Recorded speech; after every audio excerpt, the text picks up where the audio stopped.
أن تستقر هذه العقيدة في نفوسنا. فهذا الرجل هو أمير، وعينه رسول الله صلى الله عليه وسلم وأمر بطاعته، وامتثلوا له في المباحات. اجمعوا حطبا جمعوا حطبا، أوقدوا نارا أوقدوا نارا، ادخلوها قالوا لا والله ما اتبعنا رسول صلى الله عليه وسلم إلا فرارا منها.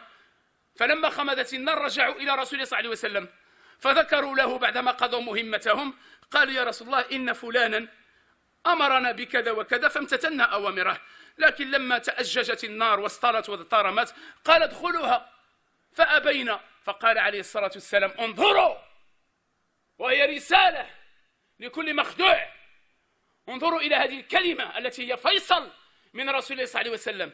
انظر ماذا قال عليه الصلاة والسلام: إياك أن تقول لحسن النية، وينبغي عندي الطاعة، وينبغي طاعة ولاة الأمور. طاعة ولاة الأمور ينبغي أن تكون بضوابط شرعية. هؤلاء اليوم الذين أزكموا أنوفنا بعدم الخروج على الحاكم. في مصر نسمع دائما الفتاوى من العلماء ومن المشايخ ومن دعاة السلفية ومن علماء الخليج: لا يجوز الخروج على الحاكم، لا يجوز الخروج على الحاكم. الخروج على الحاكم هو تكفير، وهو علامة من علامات الخوارج، ولا يخرج على الحاكم إلا الخوارج بالمعنى العام أو بالمعنى الخاص. بالمعنى الخاص الذين خرجوا على علي، وبالمعنى العام هم الذين يخرجون على كل حاكم. طيب من أيد اليوم الخروج على مرسي؟ من؟ أين موقف العلماء الذين أزكموا أنوفنا وصدعوا رؤوسنا بأنه لا يجوز الخروج على الحاكم؟ فلماذا تباركون وتقول مبروك لمصر أم الدنيا؟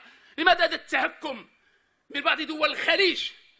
أليس هذا خروجا على الحاكم؟ ماذا نسمي هذا؟ سؤال: ماذا نسميه؟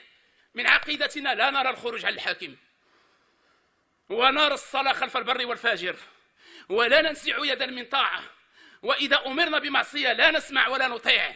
ولهذا قال عليه الصلاة والسلام حينما جاء هؤلاء الصحابة فقالوا يا رسول الله أمرنا بدخول النار، قال عليه الصلاة والسلام: أما إنكم لو دخلتموها ما خرجتم منها أبدا، إنما الطاعة في المعروف.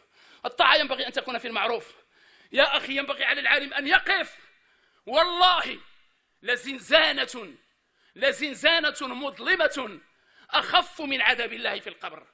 لزنزانة مظلمة وأنت تقول الحق خير من ظلمات يوم القيامة. يعني أحيانا الله حتى رأينا من كان ينظر لعدم الخروج للحاكم يسكت اليوم، أو أنه يراها مصلحة أو لدفع المفاسد. وأقف مع من؟ لأصطف مع العلماني الفاجر الذي ينادي بإقصاء شرع الله عز وجل، الذي ينادي اليوم بمنع الأذان، كما قالت إحدى المستشارات في بلدنا المغربي العزيز في الحكومة السابقة التي كان يترأسها عباس الفاسي: ينبغي أن نمنع أذان الفجر. وقد رددت عليها بفضل من الله عز وجل في مدينة الرباط في المسجد الذي أخطب فيه. ينبغي على الإنسان أن يلزم الحق، وأن يقول الحق، وأن يبتغي بذلك وجه الله سبحانه وتعالى والدار الآخرة. لا تأخذك في الله لومة لائم. حينما جاء الصحابي إلى النبي صلى الله عليه وسلم قال: يا رسول الله أوصني. قال: قل الحق ولو كان مرا. قال: زدني يا رسول الله. قال: ألا تأخذك في الله لومة لائم. إذا سكت الدعاة والمصلحون سنترك المجال لأعداء الملة والدين ليرتعوا في بلداننا، وقد فعلوا ذلك. بيعت بلداننا. ينبغي علينا أن نعتقد هذا. بيعت بلداننا. الاستعمار خرج من بلاد المسلمين، لكن أفكار الاستعمار وأذناب الاستعمار من بني جلدتنا لا زالوا يعملون على هدم كيان الأمة ووحدة الأمة، ولن يتأتى لهم ذلك. نحن نتوكل على الله ونفر إلى الله، واعلموا أن الله جاعل لما ترون فرجا ومخرجا. أقول قولي هذا وأستغفر الله العظيم لي ولكم فاستغفروه، هو الغفور الرحيم.